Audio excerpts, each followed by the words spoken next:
가족 여러분들 첫 번째 사건 일단 많이 좀 주목해 주십시오. 체크포인트 짚어보죠. 아들 손이 친구 뺨에 맞았다. 이거 오늘 정말 많이 회자가 되고 있는데요. 돌아가신 이 대전의 교사분 관련해서 이 가해자로 지목된 학부모들이 입장문을 올렸습니다. 그중 4명 중 1명, 주동자로 지목된 이른바 4명 중에 1명 학부모의 입장문부터 볼까요? 네, 일단 그중에서 미용실 운영하는 걸로 추정되는 학부모가 올린 글입니다. 글 내용을 보면요. 일단 2019년도 1학기부터 아이의 행동이 뭔가 이상했다는 겁니다. 그러다가 2학기 들어서부터는 아이에게 어떤 틱장애 증상이 있다는 걸 알게 됐다고 밝힙니다. 그러면서 이게 학교에서 무슨 일이 있었던 건 아닐까 싶어서 확인을 해봤는데 아이가 교장실로 간 일이 있었다고 했습니다. 그러면서 이 일을 발단으로 지목을 했는데 같은 반 친구와 놀다가 손이 친구 뺨에 맞았고 선생님이 제 아이와 뺨을 맞은 친구를 반 아이들 앞에 서게 해서 사과하라고 했다. 이렇게 설명을 했습니다. 그러면서 교사가 학생들 앞에 이 아이를 홀로 세워두고요. 어떤 벌을 받으면 좋을지 한 사람씩 의견을 물었다는 겁니다. 학부모는 학교 측에 면담 요청한 자리에서 면담까지 요청을 했습니다. 그 자리에서 숨진 교사에게 이런 인민재판식 처벌 방식 지향해달라는 요청을 했다고 하고요. 아이를 일찍 등교시킬 테니까 안아주고 또 미안하다고 한마디만 해주면 좋겠다. 이 정도의 뜻을 전했다고 주장했습니다. 자, 틱장애. 제가 정말 이 얘기 꼭 드리고 싶어요. 보통 이렇게 말이죠, 박 변호사님. 네. 아이한테 무슨 문제가 생겼다, 장애가 발견됐다 그러면은 꼭 학교에서 문제가 생긴 거라고 이렇게 가정에서는 딱 판단을 해볼. 아니, 가정에서 보내는 시간이 더 많아요. 책임을 좀 전가하는 경우가 네. 많지요. 비슷한 상황 같아요. 근데 그게 좀 더 상황이 심각해지면 아동학대로 봅니다. 이른바 정서적 아동학대라고 봐서 문제를 삼았고요. 급기야 교사를 학폭위에 가해 교사로 이렇게 신고를 했고요. 학폭위 지금 결정이 좀 떨어지는데 이 학폭위에서 그 학부모 A 씨가 요구했던 부분들이 좀 놀랍습니다. 아이 학년 올라갈 때 지금 선생님 그 해당 교사 담임을 배제시켜 달라고 요청을 했고요. 또 해당 교사하고 다른 층에 좀 배정을 해달라고 하면서 2년간 학부모 요구를 좀 수용해 달라고 하고 수용을 지난해 안 했던 것 같아요. 그렇게 하니까 학부모가 교육청에 민원 제기를 했다고 합니다. 잠깐만요. 그 교사한테 학폭위를 걸었다고요? 네. 아니, 학폭이라는 거는 아이들이 싸우면 그 두 아이들을 이렇게 딱 올려놓고 그렇게 판단을 하는 건데 거기다 교사를 끼워 넣었다고요? 그러니까요. 그러니까 학교폭력위원회라는 거에 학교폭력이라는 거의 정의에는 그게 꼭 학생만 학교폭력을 저지른다고 나와 있진 않아요. 학교폭력에 관한 법률에. 다만 학교폭력위원회가 조치를 취할 수 있는 건 가해 학생 그리고 피해 학생의 보호입니다. 그렇죠. 그렇기 때문에 교사에 대해서는 할 수가 없는데 신고가 들어왔으니까 어쨌든 열리긴 열었답니다. 사유도 어떤 거냐면 다른 아이들 다 보고 있는 데서 우리 아이가 벌받게 만들었다. 그리고 지금 교장선생님이 보고실에 아이 손을 잡고 들어가서 다른 아이들이 보기에는 우리 아이가 좀 인상이 좋지 않게끔 만들었다라는 겁니다. 어쨌든 그래서 학교폭력위원회를 열어서 이 학폭위 위원들도 그러면 아이에게는 심리상담 조언 어쨌든 피해 학생으로 지금 접수가 됐으니까 심리상담 하라고 하고 대신에 이 선생님과 관련해서는 우리가 할 수 있는 게 없으니까 그리고 고소까지 이미 하시지 않았느냐 경찰에서 조치를 취할 것이다 라고 종결을 했답니다. 자, 제가 다시 한번 정리를 해드릴게요. 저희가 이거를 지금 전해드리는 내용이 이 학부모가 그 입장문이라고 쓴 글을 내용을 지금 전해드리는 거예요. 아동학대 신고에 학폭위에 이거를 선생님한테 둘 다 동시에 걸었습니다. 자, 그런데 이 입장문이라는 걸 올려놓고 이걸 또 바로 내렸다면서요?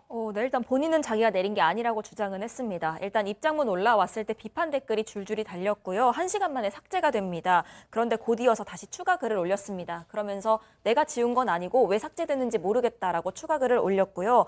그러면서 그 아까 말한 뺨 관련된 내용, 그 내용은 싸우다 그런 것이 아니라 놀다 그런 상황이었기 때문에 그렇게 표현한 거다라고 해명하기도 했습니다.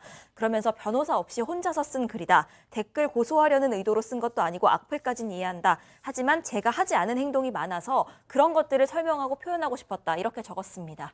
자, 근데 저는 좀 이분이 알겠어요. 무슨 생각에서 그렇게 쓰신 건지는. 근데 조금 일반 대중이 이해하기에는 선을 좀 넘었다라는 생각이 듭니다. 아까 보셨죠? 손이 친구 뺨에 맞았다. 그러니까 손은 자기 아이 손은 가만히 있는데 저 좀 잡아주세요. 예, 이겁니다. 내 아이의 손은 가만히 있는데 친구 뺨이 날라와서 맞은 거예요. 이렇게 이해될 수 있는 얘기입니다. 이런 얘기를 듣고 이런 입장문을 보고 어떤 사람들이 아 그렇구나라고 하겠습니까, 교수님? 글쎄 언제부터 한국 문법이 이렇게 복잡해졌는지를 잘 모르겠습니다. 그러니까 이제 아들 손이 친구 뺨에 맞았다. 그러니까 맞았다라고 하는 그 어떤 객체가 이 자기 아들의 손이 되겠죠. 친구 뺨이 아들 손으로 다가와서 닿게 되었다. 뭐 이런 건데 한마디로 따기 때린 거잖아요.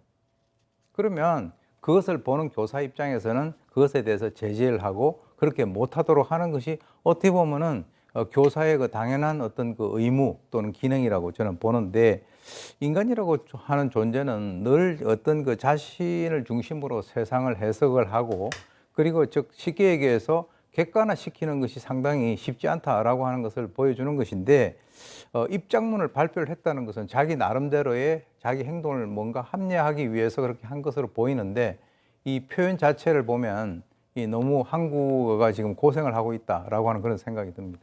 자, 세상이 그리고 어떻게 인민재판이라는 표현을 씁니까? 인민재판이라는. 예, 선생님이 뭐가 됐든 잘못한 아이를 이렇게 훈계하는 그 상황 자체를 어떻게 인민재판이라는 표현을 써가면서 비난할 수 있어요. 예? 그리고 앞서도 제가 말씀드렸지만 특장애가 아이한테 특장애가 있다? 아니 그럼 가정에서 문제가 없었는지는 왜 생각을 않고 그걸 다 제일 만만한 게 선생이라고 교사 탓을 하고 또 그걸 막 교실에서 문제를 찾고 이러냔 말입니다. 그러니까 이런 거 하나하나부터가 이 사람은 지금 해명글이라고 올렸는데 그 해명글 자체가 자기의 잘못을 어떻게 보면 거의 인정하고 있는 거예요. 자, 그런데 그 해명, 이 가해 학부모로 지목된 4명 중에 또 다른 한 명으로 또 지목이 되고 있는 어떤 체육관 관장의 아내라는 분도 네. 또 글을 올리셨더라고요. 자, 문제 행동을 보인 4명의 중에 1명의 부모가 맞다라고 얘기를 하면서 본인들은 이제 선생님을 뭐 만난 적은 없다. 2년간 만난 적은 없고 그 전에 이제 이런 얘기 듣고 좀 기분이 안 좋아서 울었던 적은 있다라고 합니다. 다만 다른 학생들하고 지적당한 아이 부모를 만나서 좀 고민은 얘기한 적 있지만 선생님에 대해서 악의적 루머를 유포하거나 험담한 일은 절대 없다라고 이렇게 얘기를 하고 있습니다. 근데 그 해당 입장문이 게재가 되니까 누리꾼이 나와서 누리꾼이 이제 오셨군요. 말씀 잘 들었습니다라고 이제 글을 썼는데 아마 이게 순진 외교사 남편으로 추정되는 분이 아닌가 이렇게 예상이 되고 있습니다. 그러니까 그 해명글에 돌아가신 이 교사분의 남편으로 추정되는 분이 당신 얘기 많이 들었습니다. 어떻게 보면 되게 의미심장한 얘기잖아요. 그러니까 그 글을 쓴 그 학부모를 욕하거나 뭐 이러진 않고 얘기 많이 들었습니다. 정말 어떻게 보면 참 간담이 서늘해지는 많은 걸 함축하고 있는 표현인데 자, 아무튼 이 가해 학부모로 추정되는 이 2사람의 해명문과 관련해서 이 대전 교사노조 과연 이 얘기를 당장 아무 이해관계가 없는 여기 있는 저희도 이렇게 지금 흥분을 했는데 이 대전 교사노조 어떻게 들었는지 직접 얘기 들어봤습니다. 먼저는 너무 본인이 유리한 대로 썼다. 그다음에 두 번째, 너무 인민재판이라는 등 너무 자극적인 말을 사용해서 명예를 훼손했다. 그리고 저희는 이렇게 한 부분에 대해서 법적 조치를 가하겠다. 도대체 어떤 자신감으로 그렇게 말씀하고 계시는지 모르겠다. 선생님이 돌아가셨긴 하지만 당시 학부모들 그리고 그때 있었던 동료 교사들 이 그 당시 상황을 굉장히 많이 증언해주고 계시기 때문에 저희는 충분히 학부모에 대해서 고소 고발을 할 수 있는데 이 점을 학부모님이 간과하고 계신 것 같습니다. 자, 근데 제가 이 해명문을 정말 한자 한자 뜯어서 잘 읽었는데 본인들끼리도 말이 서로 다릅니다. 예.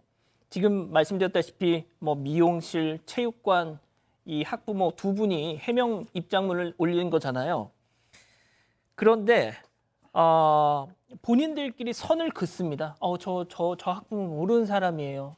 근데 다른 학부모는 오다 가다 한 동네 사람이어서 차도 마시고 그런 적은 있습니다. 본인들끼리도 얘기가 달라요. 말을 입을 제대로 못 맞추고 있는 거죠. 자, 양 변호사님, 다 좋습니다. 아까 교사를 학폭위로 걸었어요. 정말 저는 처음 듣는 얘기인데 그런 거 했으면 그 교장, 교감, 아이 학부모님 이러시면 안 됩니다 하면서 제지를 했어야죠. 사실 최근에 문제가 됐던 일들을 보면요, 교장, 교감 선생님들께서 나서서 적극적으로 중재를 못한 경우들이 꽤 많이 있는 걸로 저는 보고 있습니다. 이 일에서도 마찬가지였어요. 학교에 이게 대전 지역의 교사 노조에 이 돌아가신 분이 제출한 글인데 그 글에 보면 이런 내용입니다. 2019년도에 이 학부모가 수업 중인데 무작정 교무실로 찾아왔다는 거예요. 그랬더니 교감 선생님이 그 부모를 말린 게 아니라 수업을 하고 있는 교사 선생님을 불러냈다는 겁니다. 교무실로. 그리고 교장, 교감 선생님이 그냥 쳐다보면서 사과를 하게끔 만들었다. 사실상 방조를 했다라고 그렇게 주장을 했고요. 이게 2019년이었는데 고소한 부분 아동학대 다 무혐의 처분 났을 거 아니에요. 근데 무혐의 처분이 났다고 해도 경찰에 수사받는 것 자체가 얼마나 고통스러운 일이었겠어요. 그게 무혐의 처분이 나고 끝났는 줄 알았는데 2020년에 또 다시 민원을 또 제기를 했답니다. 그 학부모가 뭐라고 하냐면 그 선생님의 교무실이 마침 그 아이의 교실하고 같은 복도에 있으니까 복도를 맞이하고 있으니까 우리 아이가 불편하다. 아이고야. 너 교무실 옮겨라.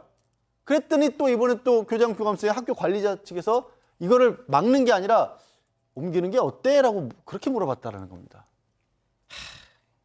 교수님, 오늘 이 교사분의 남편이 아까 뭐 댓글을 달았다 이렇게 뭐 저희가 추정이 된다 이렇게 뭐 소개도 해드렸지만 한 언론과 인터뷰에서 아내가 생전에 학부모들로부터 고통을 받아왔지만 교사로서 학부모를 신고한다는 게 옳지 않다고 생각해서 그걸 끝끝내 진짜 인내하면서 참아왔다라고 하는 겁니다. 예? 그러니까 이제 어떻게 보면 그분은 이제 그 교육자로서 기본을 갖다가 한 것이죠. 근데 이제 문제가 생기면 이 교사의 같은 경우는 늘 혼자 이걸 감당을 해야 되는데 뭐 다 그런 건 아니겠지만 아까 얘기 나왔습니다만 학교 관리자인 교장, 교감 선생님이 이런 상황에서는 그냥 문제를 크게 만들고 싶지 않고 빨리 사과해서 어떻게 무마를 갖다 하겠다 이런 식으로 이제 접근을 하다 보니까 그 개인, 즉 그 교사라고 하는 사람은 그 모든 부담을 다 이렇게 끌어안아야 된다라고 하는 것이니까 전혀 편을 들어달라는 게 아니고요. 적어도 합리적으로 처리를 할 수 있도록 관리자로서 조치를 하라고 하는 것이고요.